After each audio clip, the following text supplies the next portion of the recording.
इससे होमगार्ड से हटाए हुए लोग थे, उन्होंने हमें बताया कि किस तरह से जो 38 जवान भर्ती किए जाने थे ये होमगार्ड में डिस्ट्रिक्ट हिसार में, लेकिन 38 उनको भर्ती करना था जो पहले इसमें अपनी सेवाएं दे चुके हैं और किन्हीं कारणों से वो हटे हुए हैं जिनका पास्ट एक्सपीरियंस रहा है। नौकरी बहाली की मांग को लेकर अदालत की शरण में पहुंचे दो पूर्व स्वयं सेवक होमगार्ड अग्रोह वासी सुनील व लांधड़ी वासी विनोद को करीब 1.25 साल बाद बड़ी राहत मिली है। सिविल जज अंतरप्रीत सिंह की अदालत ने दोनों होमगार्ड्स को योग्यता के आधार पर बहाल करने के आदेश जारी किए हैं। अदालत ने लिखा कि विभागीय रिकॉर्ड्स एवं साक्ष्यों के आधार पर दोनों को गलत तरीके से हटाया था। भर्ती पूर्व होमगार्ड जिला कमांडर का आरोप होमगार्ड की फर्जी सूची पर जबरदस्ती बता दे के इस अभियोग की सुनवाई के दौरान एक और फर्जीवाड़ा उजागर हुआ था। पीड़ित पक्ष के वकील योगेश दैनिक भास्कर में प्रकाशित समाचार सिहा के अनुसार 2016 के बाद नई भर्ती पर रोक थी। पुराने होमगार्ड्स को नौकरी पर रखना था। ऐसे में 2016 के बाद नौकरी पर रखे होमगार्ड्स का संपूर्ण रिकॉर्ड मांगा था।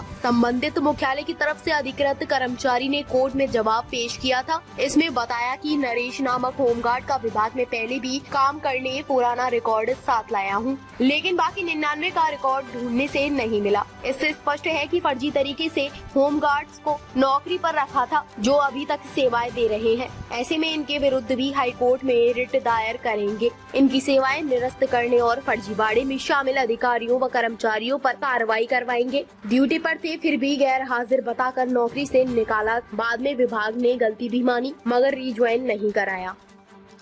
नमस्कार, आप देख रहे हैं न्यूज आपके साथ। फिलहाल आपको बता दें कि एक होमगार्ड का मामला था जो कि अवैध भर्तियां चल रही थी और फिलहाल उस मामले में एक सबसे बड़ा मोड़ इस वक्त आया है और फिलहाल योगेश सिंह जी ने जो कोर्ट में इस मामले में केस लड़ा है उनसे बातचीत करेंगे और पूरा मामला जानते हैं। नमस्कार सर।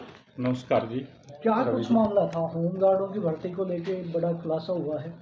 देखिए, सबसे पहले मैं आपके चैनल के माध्यम से और ये बताना चाहूँगा कि 2021 में जब ये मेरे पास स्वयंसेवक कुछ आए होमगार्ड के जवान जो इससे होमगार्ड से हटाए हुए लोग थे, उन्होंने हमें बताया कि किस तरह से जो 38 जवान भर्ती किए जाने थे होमगार्ड में डिस्ट्रिक्ट हिसार में, लेकिन 38 उनको भर्ती करना था जो पहले इसमें अपनी सेवाएं दे चुके हैं और किन्हीं कारणों से वो हटे हुए हैं जिनका पास्ट एक्सपीरियंस रहा है, उन लोगों को भर्ती किया जाना था।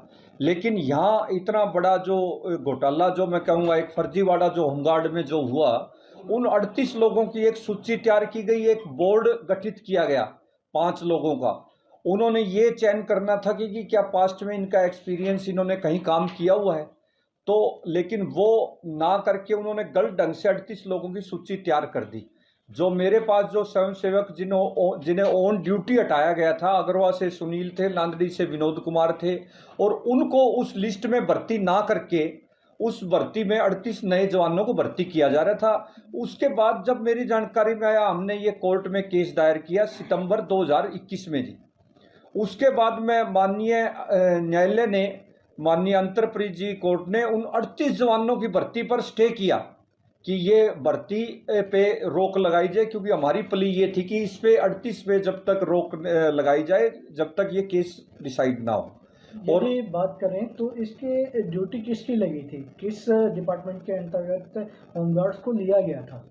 होमगार्ड तो एक अपना एक अलग से इंडिविजुअल डिपार्टमेंट है जिसमें डीजी होमगार्ड बैठते हैं चंडीगढ़ में जी, और डिस्ट्रिक्ट कमांडेंट की पोस्ट होती है डिस्ट्रिक्ट में, जो होमगार्ड से भी हो सकते हैं और पुलिस से डेपुटेशन पे भी आते हैं इस विभाग में। तो उस विभाग में जो डिस्ट्रिक्ट कमांडेंट 5 और लोगों की जो एक कमेटी बनाई थी, उन्होंने 38 लोगों का चयन किया था और अपनी रिकमेंडेशन डीजी साहब को भेजी थी।